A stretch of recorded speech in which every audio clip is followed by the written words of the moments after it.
Hey guys, so I'm Sam. It's been donkey's years since I was studying film here in Melbourne, but over the years since sort of trying to work professionally in the industry, what I wanted to focus on today was just some of the things that I've learned just out there working that I was never taught in school that maybe we could talk, just talk about today. And maybe 99% of all the things I say today, you're going to say is garbage and is not helpful. But even if one thing can be helpful, hopefully then it's all been worthwhile. So why don't we start? Okay, so I talked about being a film student. I just want to give you a quick background to myself. So I was at the VCA School of Studies in Creative Arts, which was a bachelor's in media in the late 90s. And then after I finished that, I went to the Toronto Film Festival Talent Lab, which is like a training lab they have for filmmakers where you can sit down with established, basically, I guess, directors and producers, and they give you pointers about working in the industry. So it's like totally off the record. They tell you things about just the trade. Then I did the Berlinale Talents, which is sort of similar, off the record. And then the Sundance Screenwriters Lab, which is different to the other labs in that you basically sit down with established people in the industry and they give you pointers on how to fix your screenplay. So you get about 6 or 8 established American international screenplay writers, and they look at your screenplay and they tell you what's wrong with it. And then I was sort of feeling like I just didn't know how to turn this into a sustainable business model. So then in 2013, I did the professional program in producing at UCLA, which is a program that's designed where basically every day you get a guest lecturer and they're a Hollywood producer or a Hollywood executive. And they just teach you the stuff that usually no one talks about, which is, how does the business run? How does, just the money side of stuff. So I did that as well. Cool. Okay, what do I do now? So nowadays I work mostly as a screenwriter. My wife and I run an Airbnb to help pay the bills. She works as a screenwriter as well. But we're in a lucky position at the moment in that both of us are earning the bulk share of our money by writing screenplays for producers and production companies that have ideas that they want to turn into products. And the reason why they come to us is because we did really small indie films that started getting some buzz. And so that just by creating work, that started getting people interested in us. Because people would say, hey, you seem to do an okay job on that. Why don't you, I've got an idea. Why don't you give that a go? Okay, so background. Okay, this is like the late 90s in Melbourne. Me and my girlfriend, now my wife, we used to run around Melbourne and to the cinemas distributing a film magazine. It was really small. It was more like a film newsletter, and we called it Scopophile. And we started with 4 pages, which was just this, and then we expanded to 8. And then we used to just go to Kino, to Nova, just all the cinemas basically, and just leave it outside just on the floor next to the box office, if they'd let us. And it had film festival deadlines, it had interviews with local filmmakers, and so we basically really started out super grassroots. And we had networking parties that we'd host around Melbourne, just sort of parties for people who wanted to get into film in Melbourne. This is the late 90s, early 2000s. And we had a little bulletin board, so different film festivals would come, and put up their signs. It's very basically grassroots filmmakers who weren't getting any support from Screen Australia or other things, but wanted to basically network so they could make films together.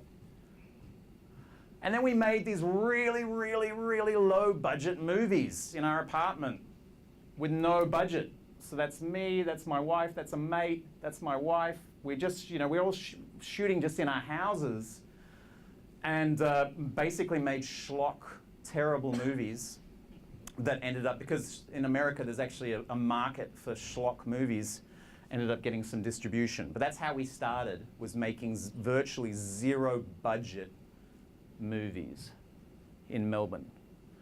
And then also to pay the bills, I started doing a lot of corporate video work. So this is one I was working for Melbourne City Mission, things for refugees, helping them when they come to Australia, Australia is so different from their home countries. So that was what we were doing to pay the bills for a lot of, not just charities, but also, the regular corporates. And then, because I'd lived in China for a long time, my wife and I decided that we were in our early to mid-20s, We wanted to up the game. I didn't want to do corporate videos forever. She didn't want to do corporate. She was working at ANZ Bank, didn't want to work at ANZ Bank forever. So we decided we're going to take a risk. We know that China is an emerging market.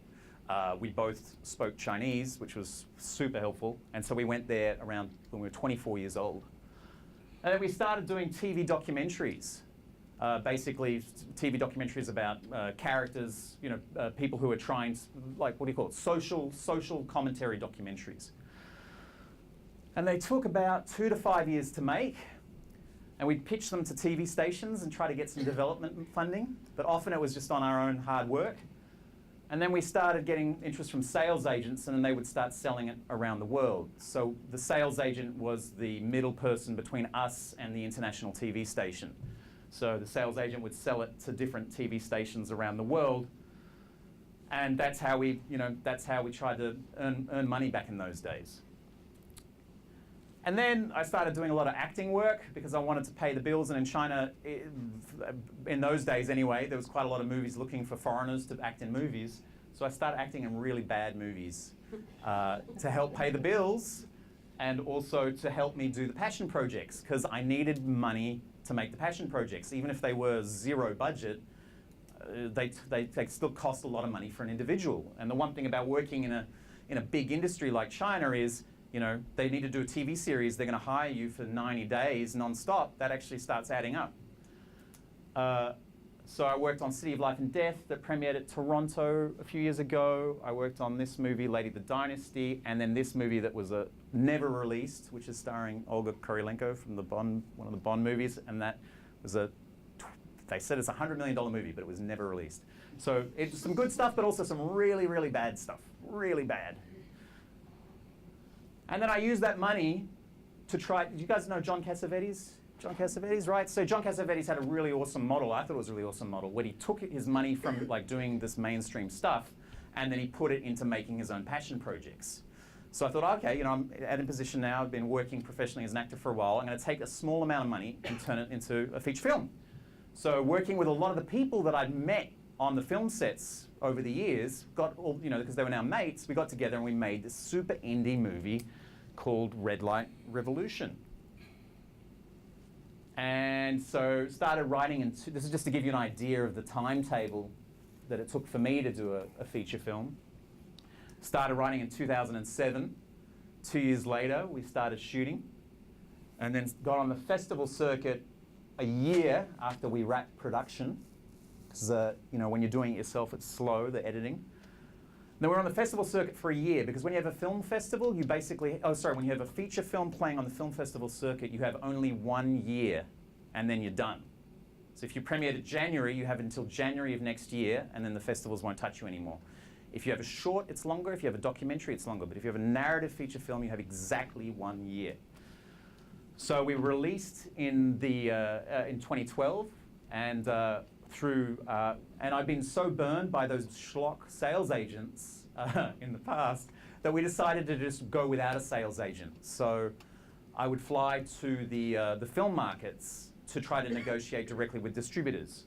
So we had a theatrical release in the UK, Canada, and Singapore, and all of that was basically through going to EFM, which is the market in Berlin, Hong Kong Film Mart, which is the market in Hong Kong, and I think we went to one other, and just basically going to parties and trying to meet distributors and trying to give a DVD to a distributor who was at a party. And the reason why that's helpful is if you don't have a sales agent and you're dealing directly with a distributor, there's no middleman. So you get paid directly by the distributor, whereas typically in the sales agent model, the sales agent gets paid first, and under many contracts, especially for low budget contracts, you'll have to pay for a lot of overheads and things like that. We can talk about that later, that side. Okay, well, why don't I play the trailer so you guys know what this thing was, if I can figure out how to make it work. Whoops-a-daisy. Oh, escape. Oops. Okay, whoops, live. No, I don't want that. Okay, here we go. 如果我要是开个店，你们觉得？那到底是什么生意呀？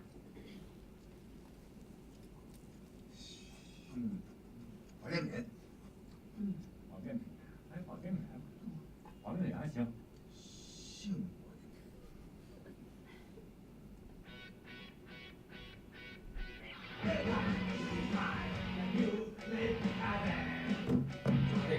那没准每个人包里都有大鸡巴，谁光不知道。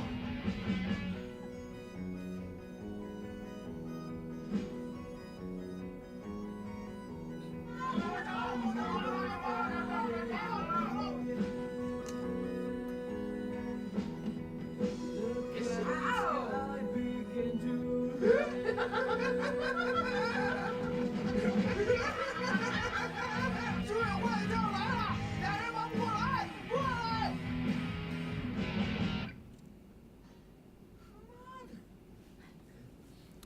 Okay, whoops, how do I stop the next one from playing? Okay, whoops. And now we're on the... Okay, hold on, close that one. Okay.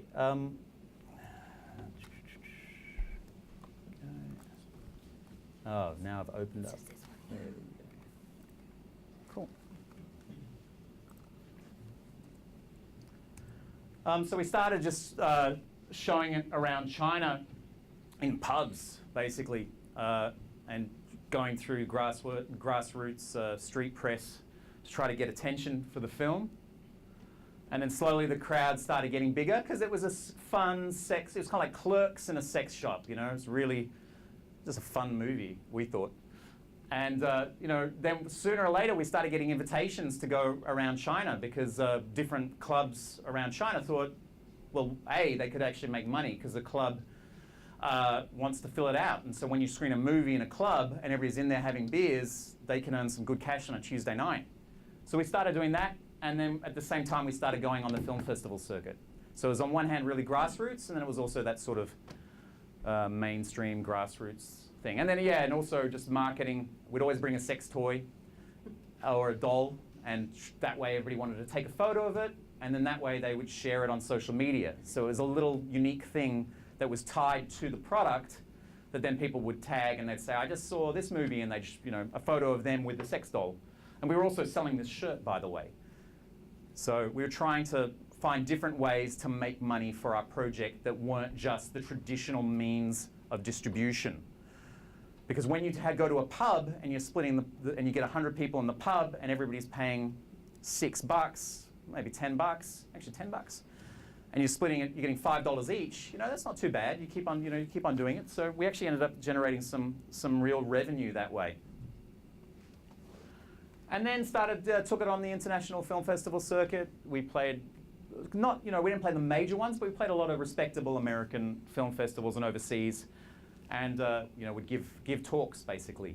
So, and then finally that resulted in a theatrical release. And to be honest, we actually made, I'd say, just as much money through our theatrical release as we did through our screening at pubs. And the reason why is because there were less people taking a cut.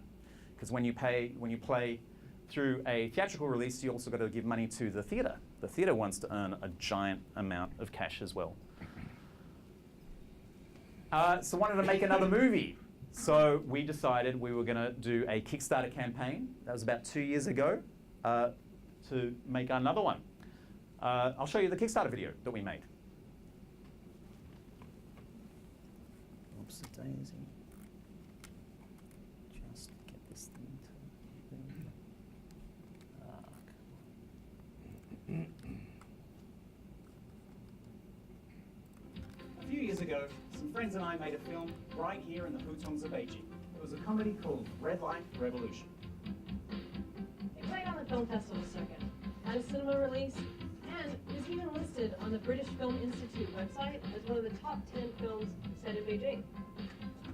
The day after our release, we got a surprise at our local DVD store. Hold on a minute, this is fake. The discs included original artwork, and they even had their own imaginary fake movie credits. 我们的电影被一个叫 UX 的电影公司盗版，女主演叫 Rachel White。 Someone really believed in our movie. So much so that they were willing to spend hours of their own lives dedicated to branding, marketing, even distributing it. That's why we're bringing back the team from Red Light Revolution. We are making a whole new movie called King of Peking. 这是一部现代版的偷自行车的人。 It's about a father who can't afford to pay his alimony payments, so he starts his own pirated movie company from home. It's got comedy, but it's also very touching. We're going to shoot it right here, this year, and we need your support to make it happen.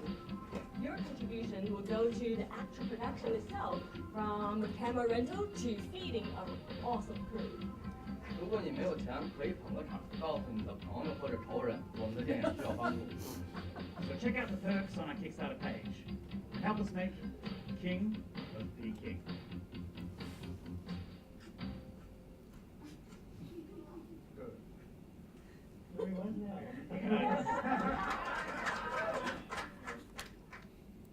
Oops, sorry Few years guys. ago. Ah. Okay, so yeah, that was the video. We shot it about 20 times because it was all one take. We just basically got a mate who had his own Steadicam to help us out for the day, and we prepped it the day before because the Kickstarter videos or crowdfunding videos campaigns are so much based on the quality of your video. So you're trying to put a lot of emphasis on that. We ended up raising $52,000 US in the West, and we did a Chinese equivalent of it, which was virtually exactly the same, but it was all in Chinese, and we earned about $15,000 to $20,000 through that. And a crowdfunding campaign is like a whole movie production in itself. It is giant. It takes at least a year. It is an enormous amount of work. It's a giant political campaign. And if we do a Q&A at the end, if you guys, anybody's interested, I'm happy to talk about that, but that's its own thing. Again, it took a long time to do, so began writing in 2013, shot in 2015, did the festival circuit in 2017. Tribeca was April of this year. And we're going to try to release sooner than on this one. We're going to try to release by the end of the year because in this new age of digital releases, festival, a lot of films are on the festival circuit much less time than they used to be. So it was about 4 to 5 years, sort of similar to the first film, 4 to 5 years of slogging it out. So really just a passion project. So I'll just play you guys the trailer, and then after I play the trailer, we'll move on to the hopefully the meat of the presentation, which is hopeful tips that could be helpful. Okay.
Cool. Great. Okay. So yeah, so that was the movie. Again, we try to work with the same people that as many as the same people as we'd worked with on the first movie because we worked together well. And yeah, we're on the film festival circuit now. Okay, great. So that's me. That's what I've been doing for the last 15 years. And that's our crew. And that's my daughter. That's my daughter there. So we all have kids now. So producer brought her kid. Our lead actor, who you just saw in the trailer, he brought his kids. So it was a real sort of family affair now that we're sort of older and with families and stuff. So that was when we wrapped on our wrap day. Okay, so now to the fun stuff. Things I wish I was taught as a film student. Okay, first thing, nobody knows anything. You guys have probably read about this before. It really is true. Every time people tell you about rules, about way things have to be, it's always the people who are breaking the rules that are creating the new models. And especially now in this sort of digital age, there's a lot of rules being broken in terms of distribution. The rules are changing all the time. So it's important to read old film books and to see that, but it's also important to try to, change the way that movies are distributed, change the way that movies are filmed. Think outside the box. And similarly, the stuff I'm going to talk about today, about the things I learned, it happened to me, it doesn't mean it'll happen to you. There are no rules. Make your own rules. Make your own mistakes. So yeah, systems changing, be a trend setter. Don't be somebody who's following the trend. First off, complete your projects. I know a lot of people, it sounds really simple, but I know people are like, yeah, I've been working on this for 10 years. When it's finished, it's going to be great. And it's like 10 years are up, oh, I haven't quite finished it yet. And often, with the long projects, I don't know if you guys are like this, I start getting interested in other things. I start going, this movie is not so interesting anymore. I think I'll do something else. And as a result, you maybe don't have a finished project.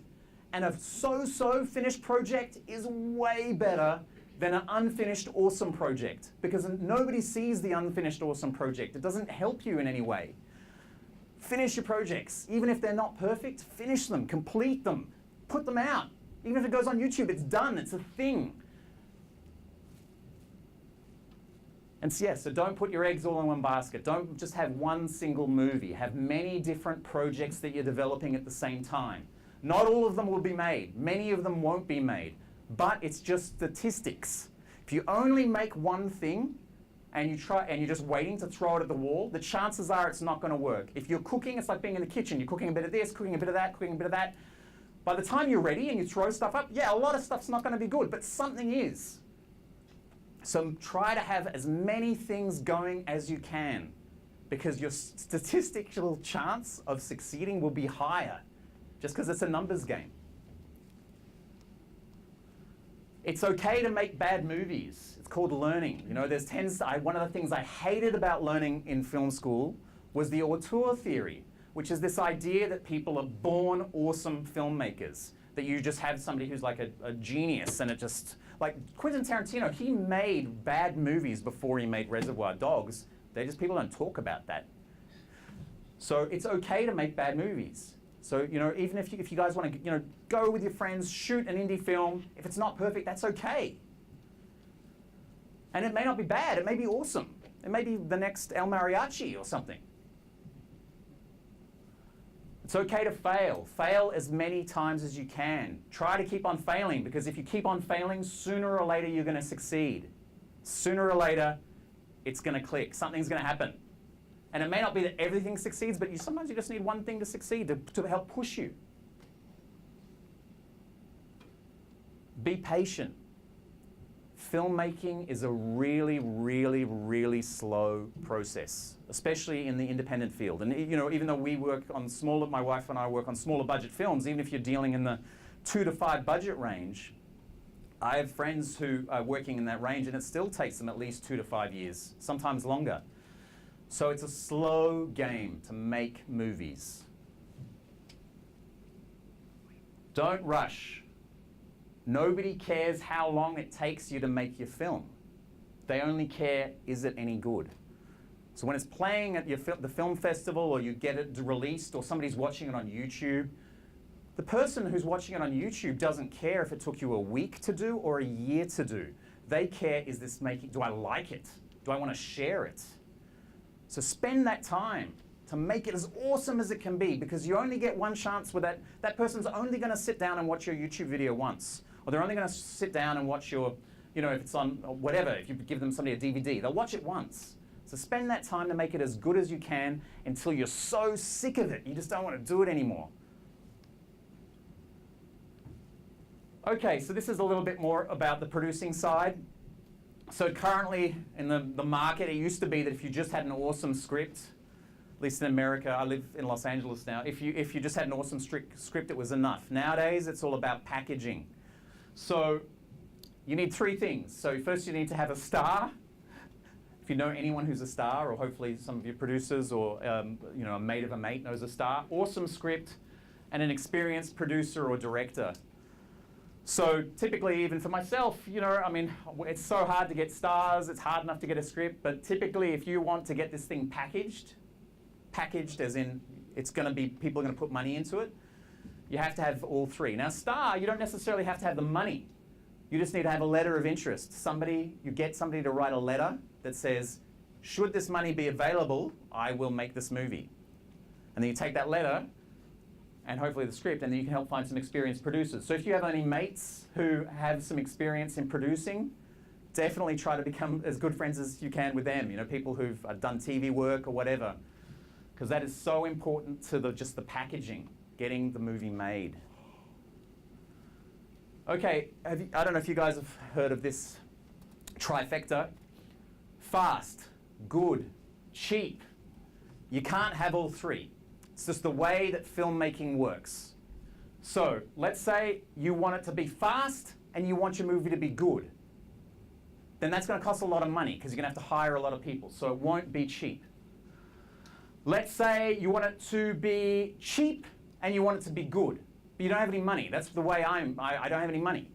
So what does that mean? It's never fast. It means you're just sitting there, you're at your edit suite, you're doing it when you're not working, and it takes a lot of time. And did I miss one? Trifecta, what's the next one? Fast and cheap. If you do it fast and cheap, it won't be good. It just can't be. It doesn't matter how hard you work, it won't be good.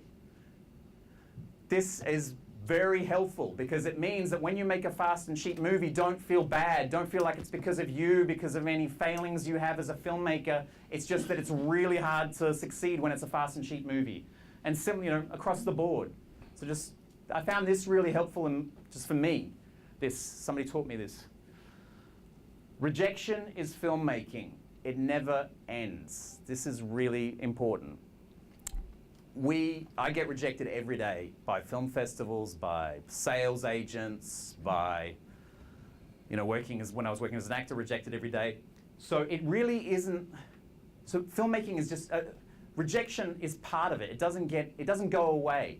It's not like, oh, we got into Tribeca, or I was in the Sundance Labs and there's no more rejection.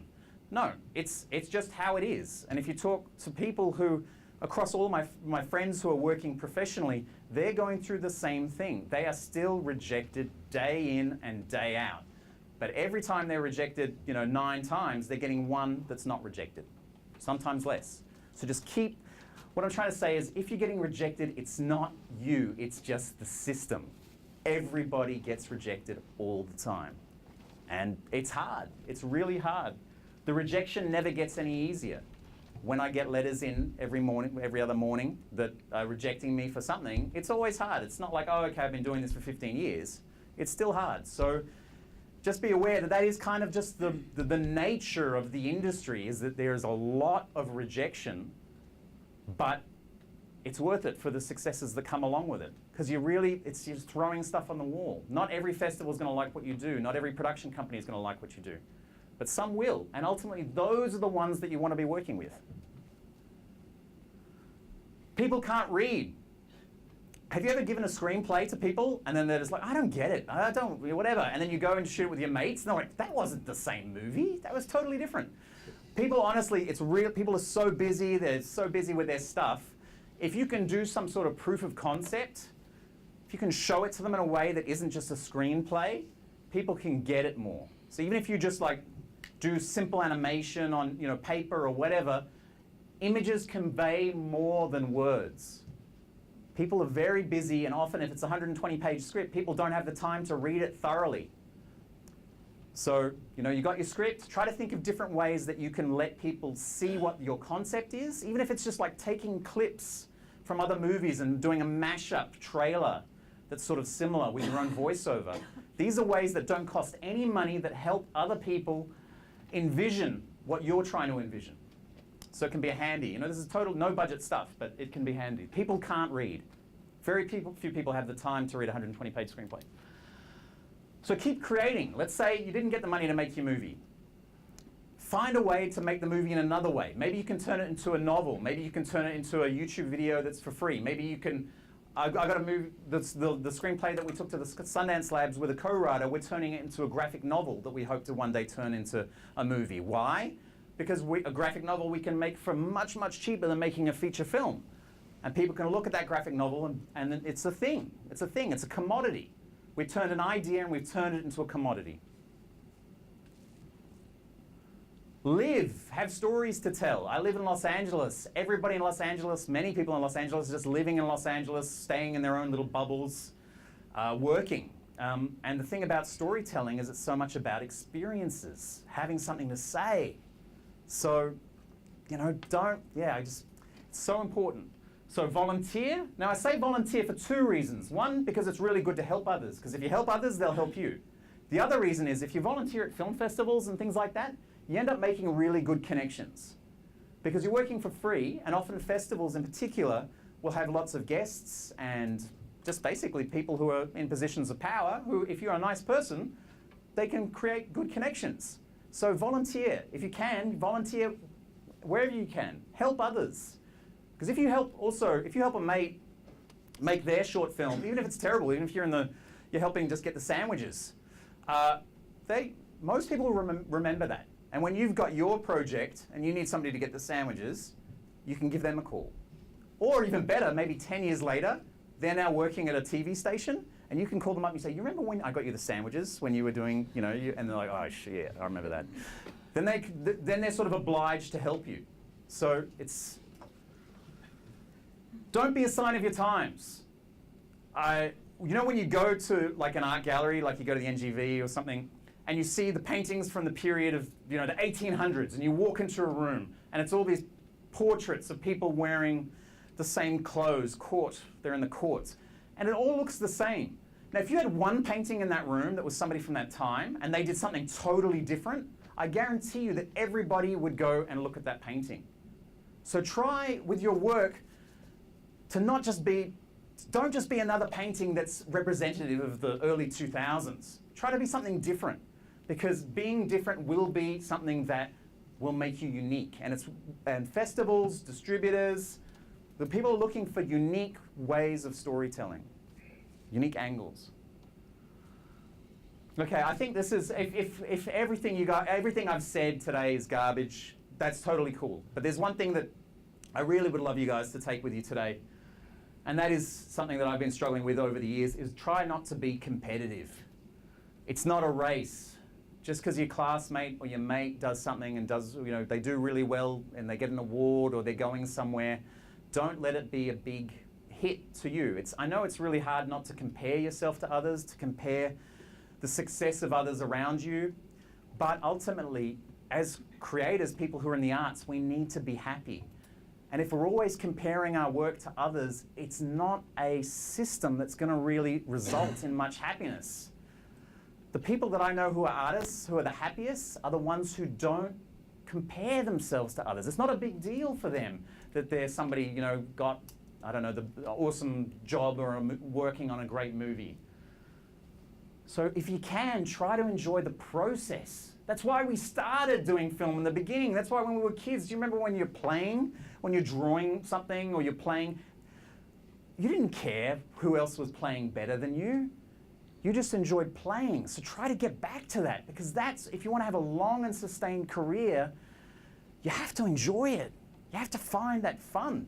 And maybe you guys already have that. Whoops, oh, good catch, no. Maybe you guys already have that, but I didn't. And I still struggle with it. I still, somebody, I think, God, I'm not talented or whatever. So anyway, this one hopefully this took me years to struggle with. Okay, there is no such thing as making it. It doesn't exist. You can have a success and it'll pass. I know filmmakers who've had their features play at giant film festivals, top tier film festivals, and they don't get distribution. Their films lose money. in the eyes of their friends, people think, wow, you've made it. Your film premiered at Toronto or whatever. But you talk to them a month later, they're like, yeah, we got some calls from the agencies and nobody bought. We're still struggling. And even people who are very established in the industry, it's still really hard for them to get their movies made. So this whole idea of an end goal, that you're going to make your movie and it's going to premiere somewhere and that everything's going to be easy, it doesn't exist. So that's why it's so important to enjoy the process. Enjoy the process of creating. Nobody owes you anything. So, if you're asking people to help you on your project, they really do have other things to do. Even, they're helping you with the sandwiches. That really means a lot. They don't like sandwiches. Well, maybe they do, but they don't like making them. So be really appreciative when people help you out. Because people it's a very generous thing to do, to give people's time. So that basically says don't be selfish. Don't badmouth people even if you're right. It really is a tiny pond. It sounds like film is a really big place, but actually it's really, really small. Everybody kind of knows everybody, and if they don't know you, they know of you. And if you treat people badly, and you have a bad temper, or on a set you shout, or you're rude, as many people are, everybody knows. People know. And it may not affect you now while you're on the up, but yeah, everybody's always on the down at some point. So don't follow that tradition of being artists who create great art, but are bad people. There's a lot of famous artists who we consider the auteurs of, whoops-a-daisy, of writing or film, but you look at their personal lives, and their personal lives are an absolute mess, and they've done terrible things to the people who love them. Try not to be one of those people if you can. Don't drink the Kool-Aid. And by that I mean that many people, you have your one success and you suddenly think, I am a genie, I'm awesome. Everything I make is great, it's because I have some innate, amazing, creative... Don't do that. It's tempting sometimes, but don't be a jerk. What comes up comes down. When you succeed because of a movie, it's as a result of having the help and support of so many people. So many people. So don't drink the Kool-Aid. If it feels dodgy, it is dodgy. This is something I take with any job. Whenever somebody comes up to me and they say, we got the screenplay, we want to do this, would you be, and then during the meeting you're like, oh, okay, this sounds a bit dodgy. And usually, 99% of the time it is. So if you have like a gut feeling when somebody's approaching you and maybe you don't think that you guys are working well together, or you think, you're just like, it seems a bit dodgy. 99% of the time it is dodgy. So that also helps you when you're going to your meetings, because if it feels dodgy, you're not going to feel so bad when it doesn't turn into something. Learn business if you can. Start taking business courses, because it is a film business. And the age of even just writers, like as in writers who are writing novels or artists now, you can't now just be a writer. You can't now just be a painter. You have to know the business side. It's the way that the arts have evolved. It's 50% business, 50% art. So you might think, oh, learning accounting is boring. It's got nothing to do with what I want to do. No, it's got a lot to do with what you want to do. And marketing is just as important as the filmmaking itself. I know people who will spend a lot of time making the movie, and then once it's done, they're like, no, that's a bit boring. I'm not going to push it. I'm not going to promote it. I'm not going to take it out. It's as important, if not more important, because you're trying to make a splash. So learn marketing if you can. And now you can learn for free. You just watch videos. There's lots of videos on marketing and producing and stuff for free on the internet, and podcasts. My wife and I run an Airbnb, so when I'm cleaning, so like just making the bed, cleaning the floor, I will just put on a podcast from the British Film Institute and just listen to that. So at least while I'm doing mopping, I feel like I'm moving forward somehow. Okay, I know that some people think, my movie's done, I'm going to wait 2 years till it comes out. But movies are kind of like, how do you put it? The moment it comes out is when it has its most value. And it really is, the longer that it's out on the marketplace, it starts earning less and less and less and less. And that's not just for independent films, it's also for major Hollywood films. You notice that, you know, like the old, like let's say there's a movie that was big in the 80s, now you could watch it for like on iTunes for $1, or maybe it's part of a free streaming service. That's because its monetary value has over time decreased and it's joined larger libraries. You don't have to be in LA to make movies. The place is totally overshot. Anyway, LA is full of people who are arriving on the bus every day to make movies. If you shoot your movie in a place like LA, your chances of succeeding are quite low because you are competing in a film festival space where everybody who's in LA is trying to shoot a movie. So it's like, okay, we'll put it in that category. It's a couple of friends living in an apartment in Hollywood. So yeah, it doesn't have to, with LA, if you guys are anybody's thinking about moving to LA, wait for LA to come to you. Wait till you have to go to LA. Wait till LA's like, hey, we got a project, can you go and do it? Wait till then, because LA is a giant, sprawling place where it's, it's just so overshot. And it's difficult to shoot there too because it's so shot. So there's a lot of council regulations, a lot of insurance, things like that. A lot of people will try to shoot outside of LA in, you know, other states. Often, you know, you guys are storytellers. Often try to hang out with people who aren't just in the film industry. Maybe you have an uncle who's, you know, I don't know, working in the abattoir, or maybe you have somebody, you know, those that you can find stories there. So don't only limit yourself to having circles that are just film people. If there's an experience that might have nothing to do with film, it actually could be the next inspiration for your next project. Okay, work with your neighbours. So we're Australians, or many of us are Australians. We're actually really lucky. We're right next to Southeast Asia. We're right next to New Zealand.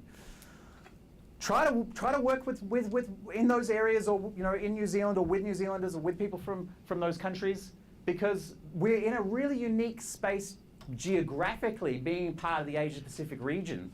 That we're not like, if you're in London and you want to shoot a movie in Indonesia, you're geographically miles away. The other one that's really important, you're on a different time zone, so it's really hard to do business. So, you know, work with your neighbours, try to collaborate. Make a trip to Wellington. Look what they've done with Wellington. It's extraordinary. Okay, I don't know if you guys agree with me on this one, but Australians, by and large, aren't interested in Australian films. We're interested in Australian films. It's our passion. We want to tell our own stories. But if you just talk to the average person on the street and ask them how many Australian movies they've watched in the last year, often it's a very depressing number. But just use that as your strength rather than your weakness. Understand that when you're making your projects, it's not like Bollywood where the audience is already totally engaged in the product. You know, you make a Bollywood movie, you already have a built-in audience, not just in India but overseas. People love Bollywood movies. In Australia, it's you've got to fight for it. So just be aware of that when you're making your project. It's good to know where the audience is standing originally. Now, just because Australians aren't big fans of Australian movies doesn't mean the rest of the world isn't. So try to make a film that travels. You know, like Babadook, or Priscilla, Queen of the Desert, some classics, Muriel's Wedding. The reason why they became classics isn't because they became big here, even though they did. Babadook I didn't, right? But it's because they traveled. So a TV executive from a Scandinavian TV station once said this at a film festival panel, and it always struck me. She always asks herself when she's wondering whether to buy a project, a documentary or a program to put on TV, is would a house husband or a housewife in rural Sweden watch this? And it's something I try to think about with every project, because you're trying, like Muriel's Wedding, a house husband in Sweden, if he's flipping through, he's going to watch that movie. It resonates with him. Priscilla, these are movies that travel. So just, I found this as a nice kind of barometer, like to always look at your projects and say, would somebody in a place totally different than this, who doesn't even know Australia, would they watch this movie? And if the answer is yes, then it means you have a market that's outside of Australia, which means ultimately you can get more financing, which means the chances of it turning into a larger movie are higher. Okay, why make it for the international market? Why make your Aussie movie for the international market? We are so lucky living in Australia that we speak English. hardly anybody wants to buy subtitled content anymore. Foreign language content is increasingly difficult to sell. Even in Europe, even in places like Germany, if you have non-German or non-English speaking, it's hard to sell. So we're really, really lucky. The rest of the world wants to buy English language content, and that's our language. Also, we have an awesome track record of talent. The reason why a lot of people overseas are interested in Australian films is a lot of Australians have done really well overseas. So we have a really good reputation as a nation that creates talent. So if you go to LA, a lot of people in LA love Australians. It's not because we're really nice people, it's because a lot of Australians have gone overseas and done good work. And by and large, Aussies aren't jerks. You know, we tend to be pretty down-to-earth people, easier to work with. So that's also okay. Funding bodies aren't thinking of reasons to give you money, they're thinking of reasons not to give you money. Has anybody here applied for Film Vic funding or Screen Australia funding or thinking about applying for funding one day in the future? No? Yeah. Okay. Well, if you're ever thinking of funding, it's a giant application process in itself. And as Australians, we are very lucky to have funding bodies. In America, there is no such thing as a government institution that wants to help you. Well, they might have some, but there's no big cultural institution that's saying, yes, it's important to tell stories. So we're very lucky. So if you do ever apply, just keep on applying, even if you're rejected multiple times. They can only reject you so much until they can't be bothered. Or they're just like, oh God, can you think of a reason? Bob, can you think of a reason to reject them again? Oh God, no. Okay, we gotta give them something. Okay, when I was studying film in the late 90s, it was right after the sort of the Sundance early 90s revolution. So back then we had movies like Clerks, El Mariachi, Sex, Lies and Videotape. A lot of movies that were made by now very established filmmakers, but they were made for really, really low budgets. Like Clerks was, I think, $3,000, El Mariachi roughly the same. And people were able to turn it into a professional career. These guys were able to make their money through independent filmmaking. The market has changed. Now the movies that are playing at those top tier film festivals are no longer being made for $2,000. They're being made for $2 million. So independent filmmaking is no longer a career. You're not going to make your money from independent filmmaking, but by making films on your own, it will lead to new work opportunities. That's how you get paid. People will come to you. They'll say, oh, you know, that indie film, that horror film that you made is really interesting. You did it on a budget of $2,000. We've got a budget of 20. We've got an idea. Do you want to take a look? And that's how you start earning money. Filmmaking is a very expensive passion. It's not like writing. It's not like painting. It costs money. So, yeah, it's just the nature of it. Even with the digital age, it's still very, very hard, especially as you start spending money on marketing. Okay, independent films mostly lose money or break even. The way that the actually even the studios work is they try to make about 10 movies or a bunch of movies a year. They realize that most of those movies are going to lose money, and one of those movies is going to make money and it's going to make up for the rest. So you'll have one hit, whoops-a-daisy, one hit that pays for everything else. One hit that basically offsets your losses for the other. So when you make your one movie, don't feel bad if it doesn't make money. It's like going gambling. It's like you're going to go to Vegas and you're going to play one game and you expect to win. Whereas the business model is a very high risk investment model where they make lots of movies and then one of those movies will work. It's very similar to gambling. So yeah, speculative high risk investment. Because nobody knows anything. Nobody knows whether that, whatever movie is going to be the next big hit.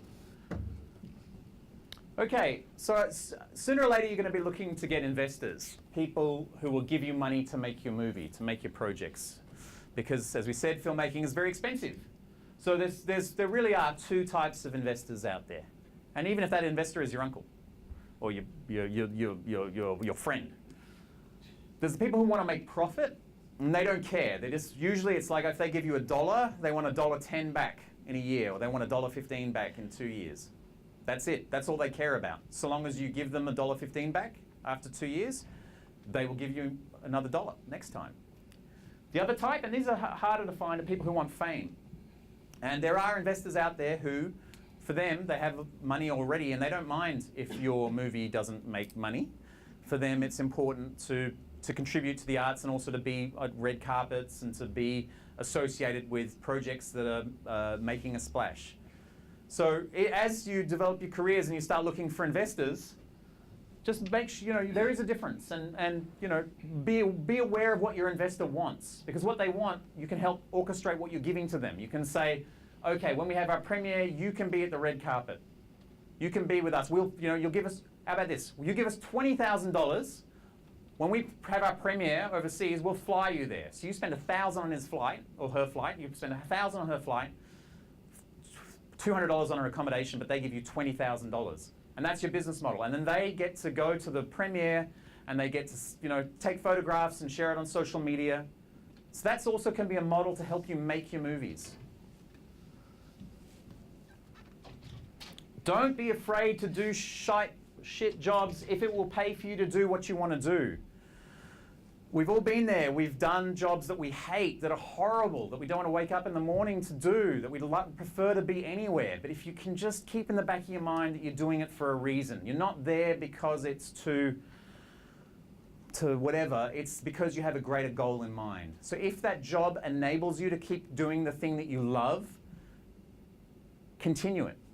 But if that job is giving you no time, you're too tired by the time you get home, you don't want to do the art because you just want to sit down and, I don't know, just have a beer or whatever, it's probably worth starting to try find another job, because in the creative arts, you want to find that balance where you do have the time and the passion to make your work when you're not paying the bills. So your goal is simply to have the financial means to keep on creating. If you can do that, you can keep on having a sustainable career. Okay, independent filmmaking, films generally, you have your idea of how long it's going to take to make your movie. You think, okay, this will take me about a month to write the script, and a month to shoot, and then a month to edit, and we write. It always takes you way more. It's just the nature of the process. So try when you're making your next film or whatever, that you want to, especially if it's a larger project, just keep that in mind, that if it takes you much longer, it's not that it's something with you, it's just across the board. These things take time. They're giant projects. Okay, this is hopefully valuable. Nobody cares. They honestly don't care. You wish they did. You wish that they were really cared about your film and that they care about what you do. They care about your aspirations. They don't. The audience doesn't really care about you. They care about how you make them feel. They're ultimately very selfish. And that's okay, that's cool. But you need to be aware of that they just want to be entertained, or if they're looking for a smart movie, they want to watch something that's very intellectual. You need to give them that. Nobody cares about you. That sounds really harsh. Okay, we're almost done. Okay, your movie is the commodity. Your movie is not the commodity. You're the commodity. You are the thing. So if your movie doesn't do well, that's okay, because you are the commodity. People will want to hire you in the future. If you have a job interview, it's okay if the job doesn't go through, because most job interviews are actually for something way in the future. Something that's going to be happening in 10 years' time maybe. So don't sweat the job interview because you didn't get it. It might lead to something in 10 years. Connections. The film industry is all about connections. So totally try to build your connections amongst your group. Try to network. Be a social drinker. If you don't drink water. Put lemon in your water so it looks like you're drinking something. Because so much of film business is happening at parties. It just is. I hate to say it. So much film business happens at 2 a.m. in the morning at some party.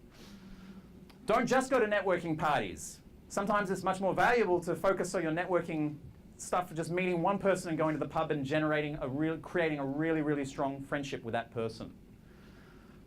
Sales agents, I think I mentioned this before. Sales agents, they'll make a profit before you do, so just be aware of that. A lot of people are trying to get a sales agent first. The business model is made in a way that the filmmaker usually gets paid less.